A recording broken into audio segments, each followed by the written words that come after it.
Ladies and gentlemen, welcome to History Gaming Verified. Today we are scrutinizing the War Story single-player campaign of the newly released Battlefield V set in the Second World War again. As the game has 3 different so-called war stories at the moment, the video is equally split in 3. As the last campaign, named The Last Tiger, will only be available at the 4th December, it will get its very own video. Alright, defying what I just said, I need to cover the introduction sequence, basically a quick tutorial to the basic game mechanics called My Country Calling. And, well, how do I put this mildly? Screw it! I can't! It is bullshit! Sorry, but you can't say it otherwise. The first seconds betray what you should expect from the whole video. First, you are a British paratrooper dropping into Narvik.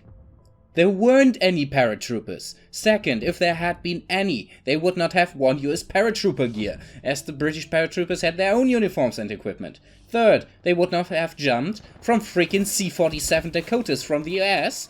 Those were introduced in December 1941, while the Battle of Narvik lasted from 9th April to 8th June 1940. And fourth, they would not have carried a Sten submachine gun, as it was only introduced in June 1941, 1 year later. And I shit you not, after some shooting with actually rather nice gun handling, you run into a freaking tiger in Norway in 1940, more than 2 years before the first tiger was built. This continues over to the next scene where you attack Tobruk in Libya in 1941, okay, with a tiger.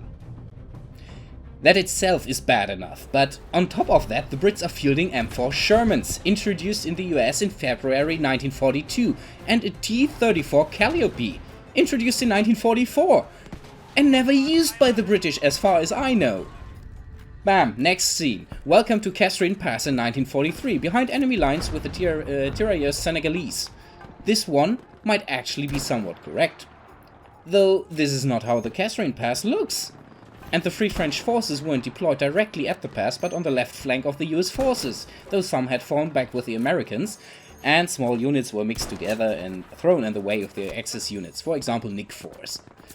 I wasn't able to find anything though about tirailleurs Senegalese behind enemy lines, but the whole battle was an utter mess for the others, so who knows.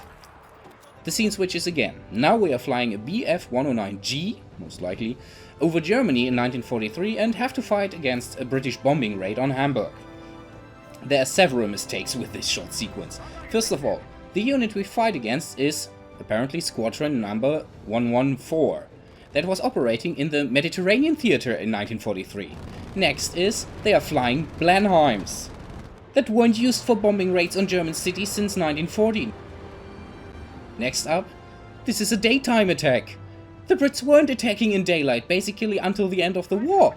And last but not least, their fighter cover are Spitfires that had such a short range they were never used to cover bombers over Germany, because they wouldn't have made it back to Great Britain. Next scene, this time me being in the Netherlands. To be honest, this part is not really that bad. Maybe because it's so short. We are in the midst of the attack on the Waal Bridge in Nijmegen.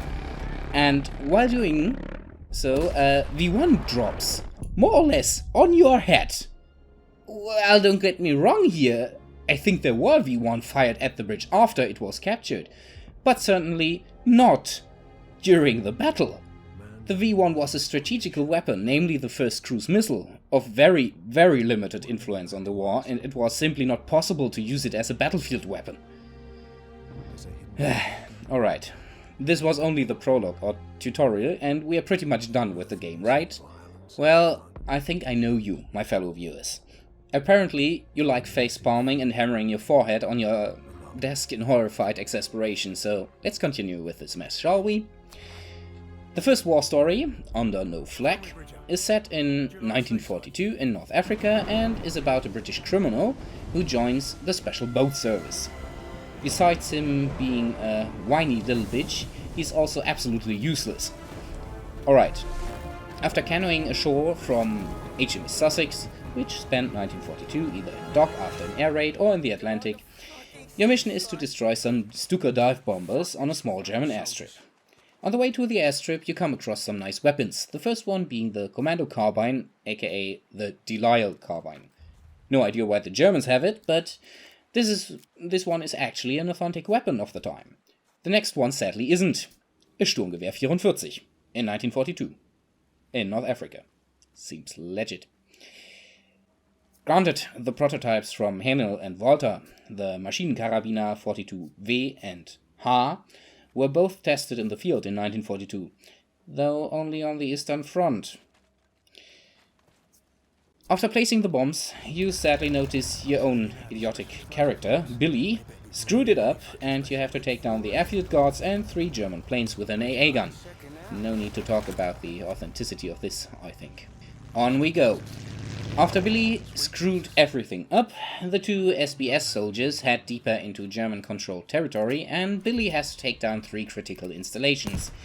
To be honest, there isn't much to talk about here, besides there never being German Würzburg-Riese radar installations in North Africa, as those were meant for night fighter, radar guidance and heavy AA fire control for city defense.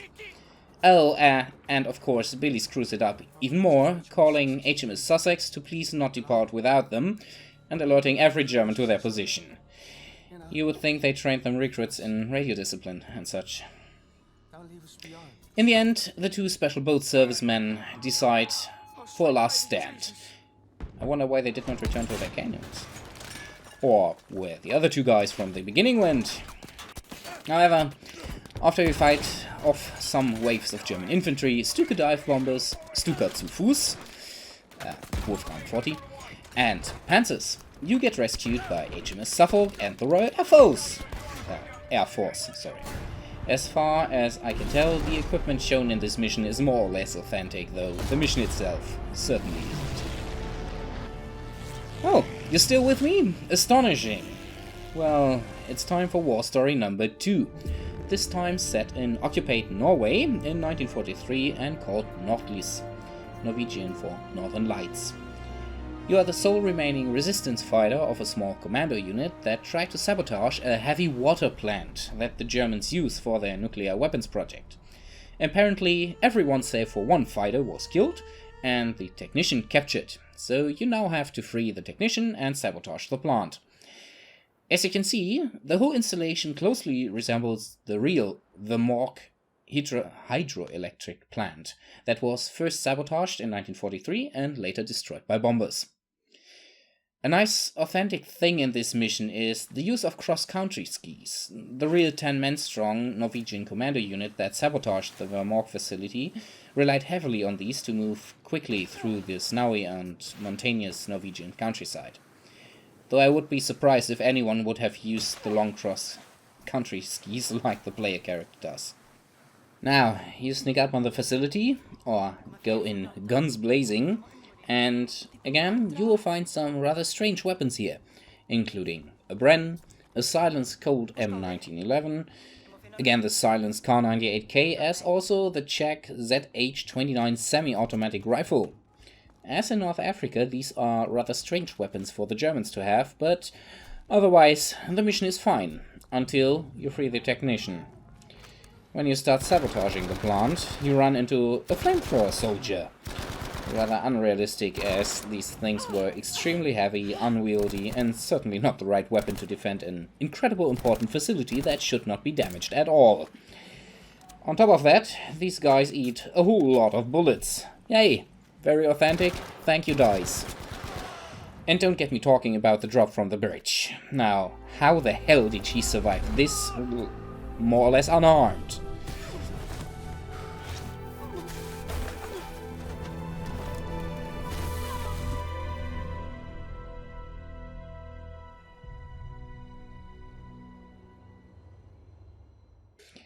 Now, after this drop, the murderous girl fights its way through a blizzard, some Germans, and finally down a frozen waterfall, through a lake, and while freezing to death, kills a healthy German soldier more or less with her bare hands. Yeah, right. After recovering a bit, she decides to stop the heavy water transports all by herself, and performs a few more heroic deeds before her mother blows the rest of the stuff off a U-boat into a Norwegian fjord. Ah well, it started off so good. Last but not least, there's the war story number 3, Tirailleurs. It follows a unit of colonial French tirailleurs sénégalais through Operation Dragoon, the far less well-known invasion of southern France. Sadly, the game does not specify your unit, but as far as I know, only the 9e Division d'Infanterie Coloniale, the 9th Colonial Infantry Division, had a regiment of tirailleurs sénégalais. Also, there is no information about the battle itself, and as I sadly wasn't able to find a detailed report in German or English about the French activities during Operation Dragoon, I could not verify if the war story was inspired by actual events. I know though the Senegalese troops fought around and inside Toulon, one of the major ports and strongholds of the Germans. However, you start off with fairly dated equipment. For example, you're armed with a freaking Chauchat MG from the First World War. Apparently quite some of these rather infamous light machine guns had survived in French armories and were used in the Second World War by reserve and colonial units, with varying success. Also worth noting is that the other tirailleurs seem to be armed with Lee Enfield rifles, which apparently is correct. Most French units at this time were armed with foreign equipment, or a pretty strange mixture, as France had been under German control, and the so-called Free French Forces had to be equipped with dated weapons from the colonies or those armaments their allies provided them with. The French units that liberated Paris were entirely equipped with more or less modern US armament and vehicles. As southern France was a less important theater of war, the units there were less well armed. However, I found one picture of Senegalese troops making landfall during Operation Dragoon, and contrary to the depiction in the game, they are not wearing French uniforms and helmets, but US gear. Interestingly, Deme, I think that's his name, comrades arm themselves with German weapons after the capturing of a German strongpoint. Though, why the hell would you drop a Lee Enfield for a Car 98K? Never mind. The next mission is to link up with your scattered, still advancing comrades and take out the heavy AA guns of the Germans. While trying to do so, you stumble over the remains of some fellow Senegalese soldiers that were shot by the Germans after surrendering. I'm not sure if this is accurate, as the Germans were mostly retreating under heavy pressure, but in 1940 this happened quite often, and in 1944 especially, Waffen-SS units left a trail of destroyed French villages on their retreat, committing a series of war crimes, including the infamous Oradour-sur-Glane massacre, where 642 civilians, including women and children, were killed. As far as I can tell, there are no other major inaccuracies besides the Schuka zu Fuß firing its rockets at a distance of maybe 25 meters, while its minimal firing distance was between 975 meters for the 28 centimeter version and 2200 meters for the 30 centimeter version. As the tirailleurs sénégalais have pushed too deep into German territory and are now in danger of being overrun, they instead of falling back, push even deeper towards the German HQ situated in an old castle. After some fighting, and even knocking out a Soul Tiger tank who almost slaughtered all surviving tirailleurs, Deme and his comrades take the castle, and despite gaining some respect, are soon forgotten about. I simply can't verify this part. But as there are again Stuka zu Fuß or Wolframen 40 armed SDKFZ 251 firing at extremely short distance, and a Tiger gunning down light infantry inside a castle that he should not have been able to enter in the first place, at least the authenticity is severely lacking. Alright. Usually, I would begin to summarize at this point. But, to be honest, why should I? Not one of the missions is based on actual events, as far as I can tell, or real characters. Weapons, tanks, equipment are just placed randomly in the world without any regard to their actual time of introduction or viability of being there. There are boss enemies, like the flamethrower armed guys tanking multiple headshots. Honestly, in terms of historical accuracy and authenticity, this game is a clusterfuck. And while especially the latter two campaigns about women fighting in the resistance movements and people of color fighting for their colonial rulers, only to be sidelined later, certainly are an interesting setting, the game wastes the potential with exaggeration and unrealistic bullshit. After all the crap that was at least partially rightful thrown at this game for implementing female characters and people of color in roles they did not have in the Second World War, this was DICE's and EA's chance to redeem themselves somewhat. And while especially the war story about the tirailleurs sénégalais is seriously touching in showing how the whitewashing of history actually happened, they still screwed it up with unnecessary intended historical inaccuracies and unauthentic bullshit. Why no war story about real female Soviet soldiers in French, Norwegian, Belgian, Dutch, Yugoslavian or Greek resistance fighters? African-American fighter pilots? Actual Senegalese soldiers? Some of them are still alive. If you want to cover these minorities and genders, why don't you tell the war stories about the actually existing men and women? This doesn't make any sense. To cut this verified video turned rant short, no, Battlefield 5 is absolutely, definitely not approved. No chance, ever.